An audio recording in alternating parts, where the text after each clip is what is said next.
Hello, everyone. Welcome aboard to Thundercoat's Non-Profit Digital Voyage, a show where we talk about tech, social, and public good, and how you can get involved.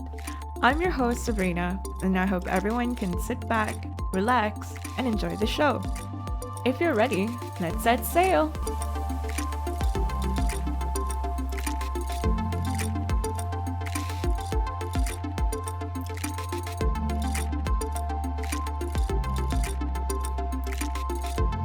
And now, on to our episode. Hello, everyone, and welcome to another episode of Thundercoat's Non-Profit Digital Voyage. I'm your host, Sabrina, and today I'm joined by our guest from Capelle Consulting, Ms. Florence Yuen. In 2020, Capelle Consulting had the privilege of embarking on the B2B Social Worker Youth Worker project in partnership with National Council of Social Services. And Ms. Florence Yuen is a consultant working on this project. Welcome to the podcast, Florence, and thank you for joining us today. Hey, hi, Sabrina. Thank you very much. I'm very glad to be on this podcast. Right. Thank you very much for inviting us. Okay, so can you briefly introduce yourself to our listeners, as well as your experience with Capelle Consulting? Oh, sure, of course. Well, let me kind of start with Capelle Consulting first. Capelle Consulting is a company that works on OD transformation. And really, our mission is really to touch lives and transform organizations. That's our desire. So I'm a consultant with Capelle for quite a number of years. And one of the biggest kind of work that we do is how to help our clients to discover opportunities to increase the capacity.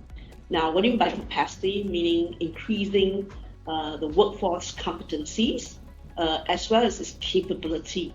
I think it is important for us to realize what is to be defined for growth or even transformation.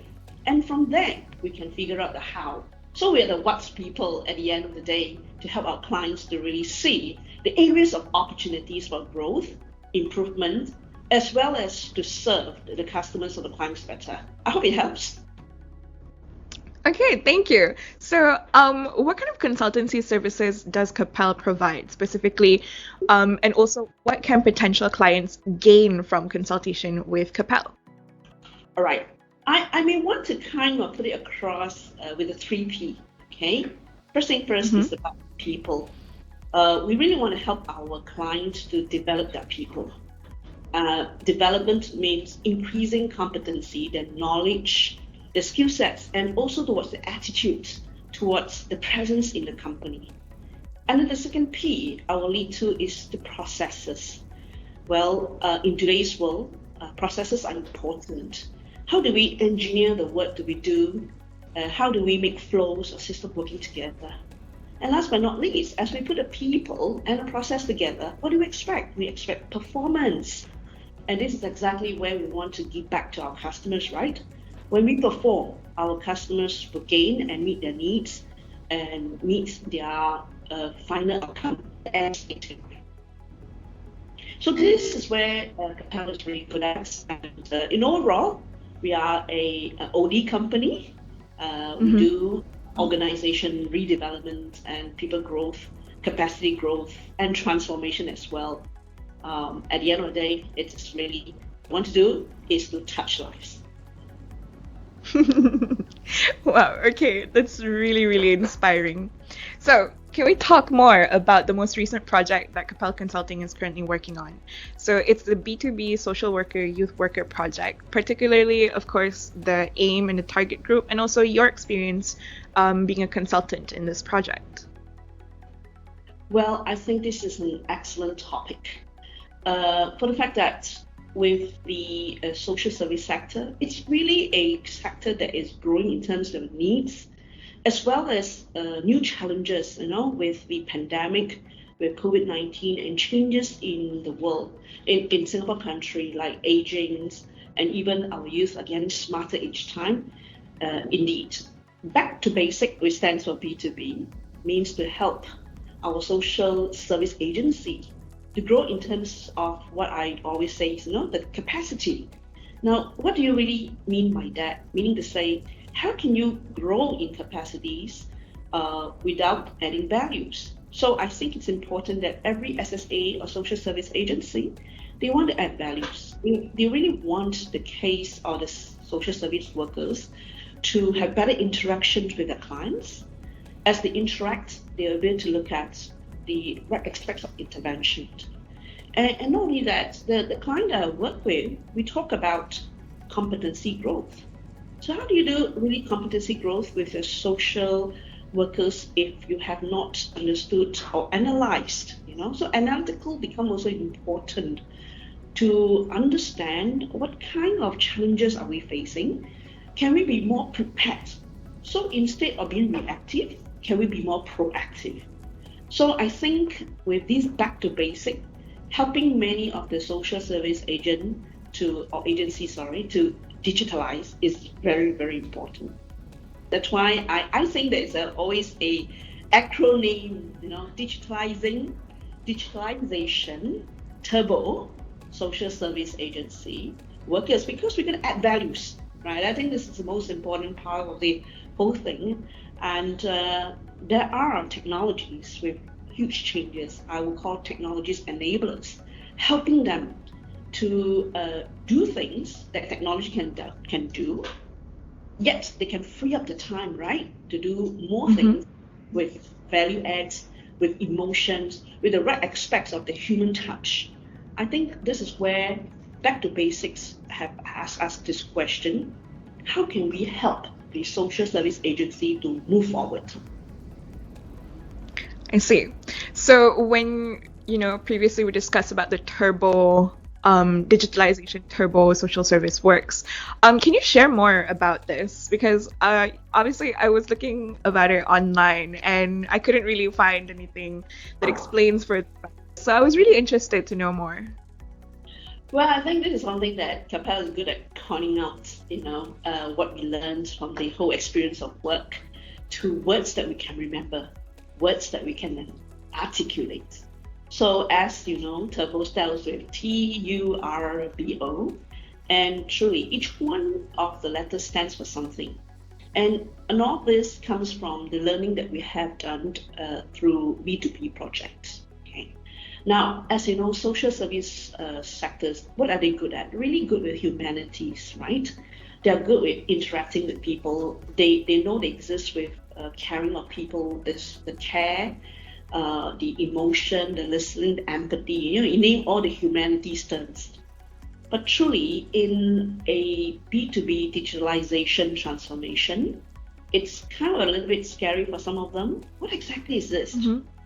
So the word T, it really means there's a need to transform. But transform in what way? It begins from our mind and ends with our actions to provide the end state. So it's important for any of the SSA who really want to enable technology and enable themselves to embrace technology so that their time can be put into a higher value. It starts with a mindset change, transforming the mindset, embracing technology, embracing change, and willing to unlearn, to relearn, or even learn new things. So that's the first thing. It's really a transformation of our mindset. Okay, it's tough. We all know it's difficult, but if we start right, we will end right, and we will remove some of the barriers, right? Change management. We remove things that most important is fear, uncertainty, and questions. Can I really chew on this? Will I be able to land properly? These are the many questions that the social service agents or social workers will ask. I need help to unload some of my work, but yet don't add more work for me, okay? So these are the things people are fearful about. So that's the first T. So the U part, which I think it's defined as the unexpected. You really don't know what you not know. So digitalization, it's not something that's new, but it's more like leveraging from the growth of technology so that it can end. So don't take technology as something that will replace us, but it enables us to meet our future needs. And truly, if you don't start to work on it with blueprints, with prototype, with trial, like sampling, you never know, because it is really an unexpected ground that these SSAs are going through, because they've never been there. They have maybe a little bit, but not so much of really digitalization of the workflow or the work they do, right? Mm-hmm. Well, if I may continue, the word digitalization means you digitalize or put what you have, information, into what the computer can understand, right? Mm-hmm. The byte, the ones, the zeros and the ones, and the combination of codings and so on. But why do we want to do that? Because computers think faster than human beings. Computers decide faster than human beings, but actually computers are quite dummy if we don't put the human to it. So it's still about people, which of course leads me saying to the R, reach out to more. Because if you put information into system, you can actually have the different sets of data presenting to you so that you can personalize and customize the client's needs. Give an example. I mean, if truly we know that when people are not going to be working in the community, what could be the end state become? It's a learning, right? Community is so important. But if you take them away, they're exposed to mental wellness challenges. They're exposed to living away from community, which means they kind of like degrading in terms of the mental health and wellness. So things like that. If we could actually have the data, we know where are the people who are living by themselves, the community work. If we know how all these cases are being so-called taken and analyzed, we can tell how do we be more proactive. So you reach out through digitalization, right? So and each time I talk about all these things, I'm really very passionate about it because I see it on the ground that these are things that must happen. Okay, so as I talk about digital, I also mentioned about analytics. Yeah, so I was talking about digitalization, reaching out to more, and with that, we have data, right? We put all the data together, and with the data, what do you do with data? You analyze the data. The minute you analyze the data, you'll be able to see what are the areas the needs are growing, and where are the areas or the people or the community are changing in terms of their needs. So with that, you can be more proactive in the work that you do rather than reactive. Especially in community work, you can prepare focus group, you can share certain programs, bring awareness, and even offer certain programs that is growing in terms of their needs. So isn't it analytics will help in terms of digitalization, right?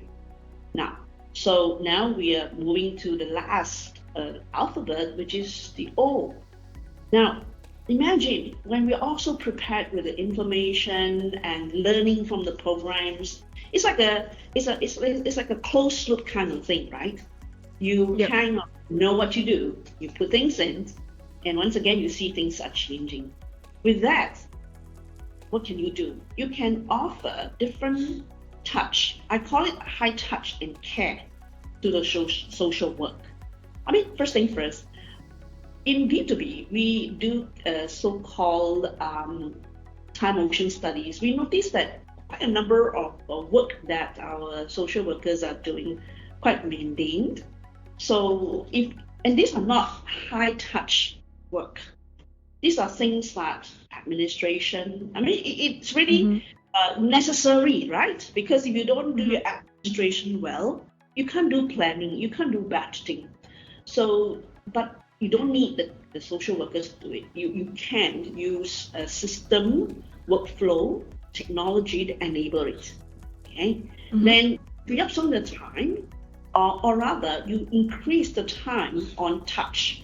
high care, high touch to the work that they really meant for the community and for the society. I think with that, to sum up, right, Turbo, using digitalization to accelerate, to speed up those work that can be enabled by technology so that the values that the social service workers can really be uplifted. Hence, I think I personally feel that digitalization is important, but it shouldn't be digitalized for the sake of digitalization. Look at where are the opportunities, evaluate the opportunities so that you make the right prioritization. You can't do them all. They come in phases, but at least you know where to start and finally where do you end. Then I think that is a plan, that you can really effort, put time to make it happen. And Capelle is really good at doing that because we help really servicing as a middleman with our clients, helping them to find the right technology partners. So partner with our clients to find the right partners for them to really realize this plan where they can really increase the existence and the values. Right? I hope that helps in terms of what I meant by Turbo. Yes, it does. And your passion when you're talking about it is really, really inspiring for me to see. I'd like to hear more about your experience working with Capelle, particularly, your projects of consulting in the past, and how that shows the importance for consulting companies like Capelle for the growth of nonprofit sectors and SSAs. Yeah. And I think it's I think this is where our so-called in terms of our mission statement that we really want to touch lives, and at the same time, whatever we do, we have our clients' interests at heart. Okay. One thing first, I must say, as a consultant working for Capelle, it is a very, I would say, if you say choice of employee, I would give a tick on that. Why? Because wow. Really, the leaders are supportive. The work that we do are real work. Okay, so in terms of having the right support, the right directions, and the right guidelines, it's so important. Otherwise, the motivation factors will be eroded. So I would say that I have very good support from Capelle, and also I must comment with that also a very good support from the stakeholders. Right, like CSS, or even for me, as I work with my clients are some of my clients are really supportive about things. Yeah, and what we really good at is we do bite size. Okay? I think we know how to. Capelle understands that change is important, but change is difficult. So we were entered projects. Actually, bite size project was what we started with. And then from there, we built our own capacity and our own capability. Okay. I remembered that the first project I did with Capelle is really the bite-sized project. There was no technology involved, or little, would I say. Little meaning use Excel, use your Google Forms and things like that. It works. But from a bigger scale, it's hard to do it as a workflow. Okay. I remember the first two bite-sized projects I was doing was SNTC and Red Cross. We actually, what was interesting is we helped them to reduce at least 60% of the forms. By combining forms, using Excel, and repopulating some of the repeated fields, it was like bite-size, but I personally feel that was a really good beginning. And with that, Capelle starts to understand that we need more than that. And therefore, we're back to basic. We kind of bring technology partners in. I think this is one thing good about, forward-looking companies, isn't it? We learn from the first step to the second step. And I believe moving forward, we'll work more with technology partners. And this time, maybe we even move forward after digitalization is integration. And after integration, I personally feel, this is Florence's personal opinion, yeah, artificial intelligence. And this is where we kind of like see ourselves growing in this space of, shall I say, using technology to enable our presence, so that our presence will bring higher value to people around us. So, what do you think makes Capelle different and stand out from other consulting services that help with nonprofits? I think it's important that, first of all, Capelle existed or exists right now for many years, almost 30 plus to even 40, I believe. So over this period of time, Capelle has really worked with many consultants. And like I mentioned, working in Capelle, I feel that there's great support. If I can feel that, many consultants will be able to feel that, right? So over time, what does that mean? We have a lot of experienced consultants who really have many years of experience. I personally have about almost 30 over years of work experience. So then this is where I think the best thing about Capelle, right? We have many different skill sets. We have people who come from medical field. I come from technology field. I have people who come from social service sector fields. We have people that really come from even the consumer fields, as well as the government sectors, working with many projects with the government. So I think this is where Capelle stands out, right? And I think with the B2B, Capelle even have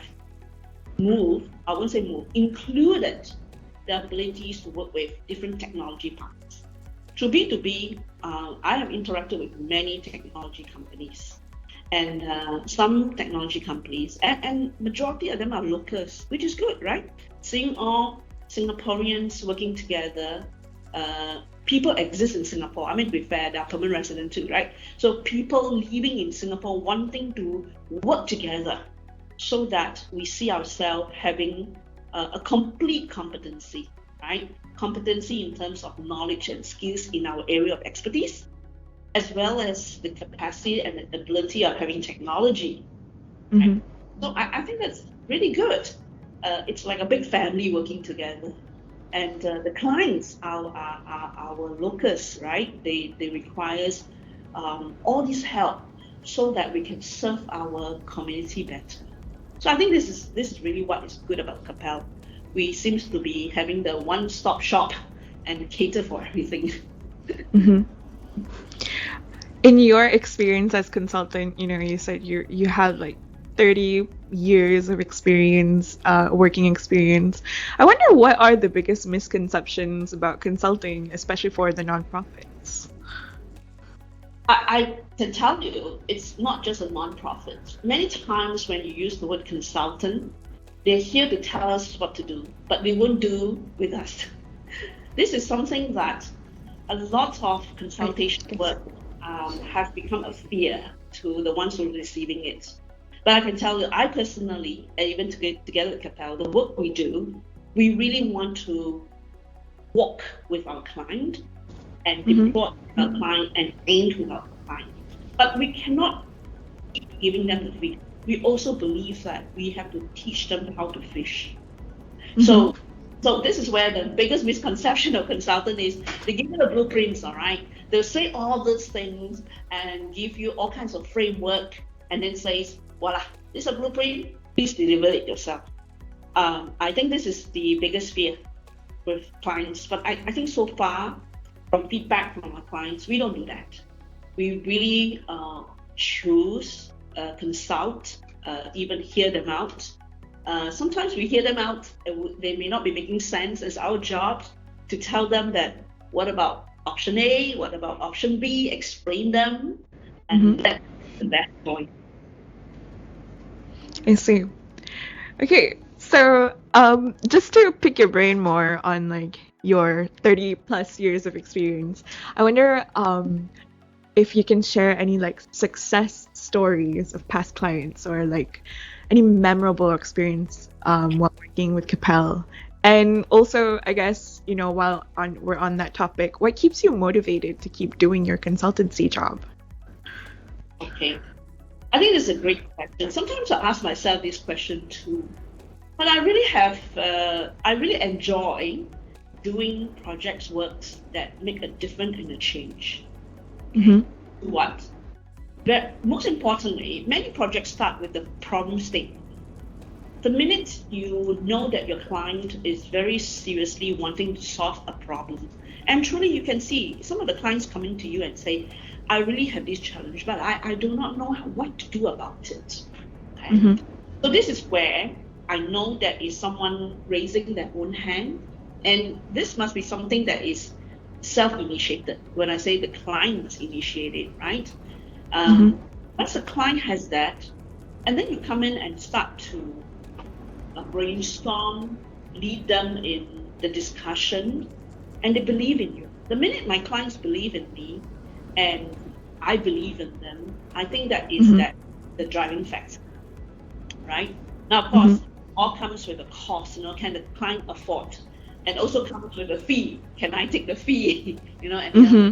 Yeah. So, but that is the so-called that's just the fundamental. But above it, it's really, I feel I enjoyed my work very much if I see problems being solved. When I see people's life is being touched, and they'll tell you, in Florence, yes, it means so much different right now. I used to be doing this for 1 hour. Now I'm doing this for 30 minutes. Okay. I used to be putting spreadsheets together. Now I press a button, I get things done. Right?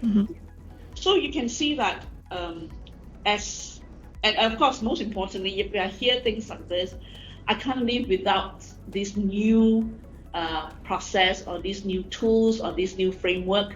I will say, voila, that's it. Yeah.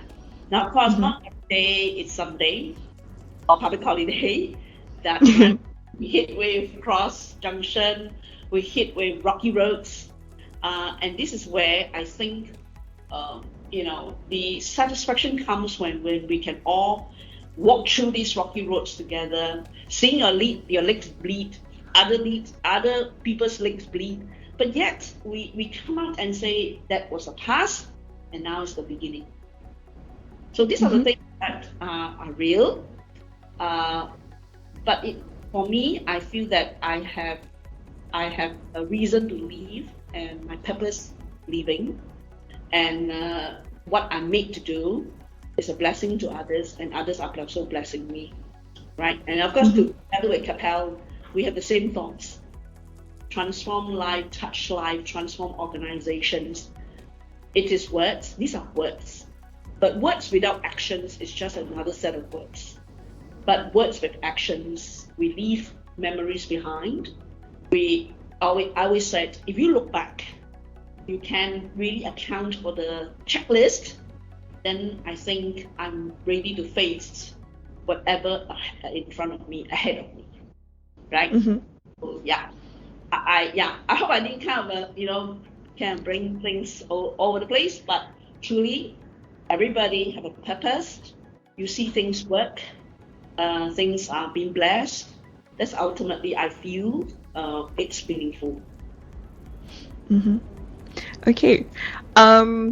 Okay. I feel like we have quite a lot to work with. So before I end the episode, do you have any final remarks you want to share with our listeners? Well, I just want to kind of give sum up with 3 pointers, right? The 3 pointers will be leading to first, have the right mindset, okay? And most important, believe that you have a plan that will be able to realize. It all starts with your organization believing in your people, believing in what you want to end up. Okay, that's very important. The mind. Okay. Then the second thing is dare to walk this first step in front of you. Okay. Right.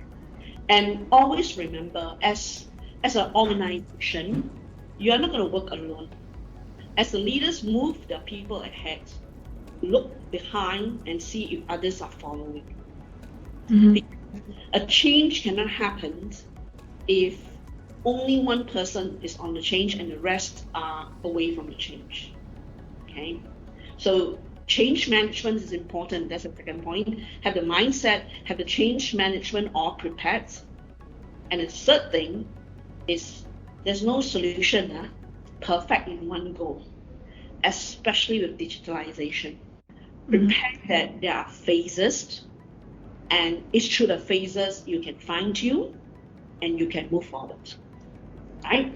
So the mind, everybody ready? Right?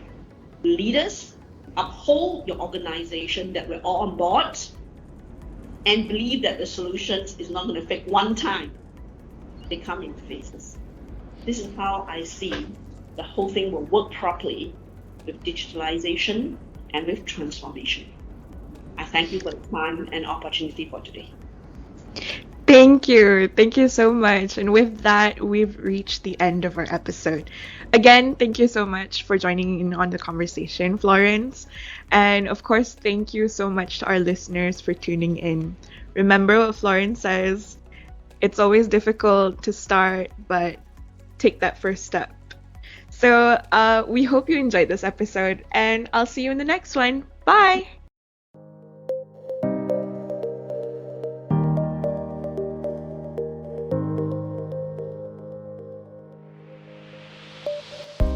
And that was today's episode.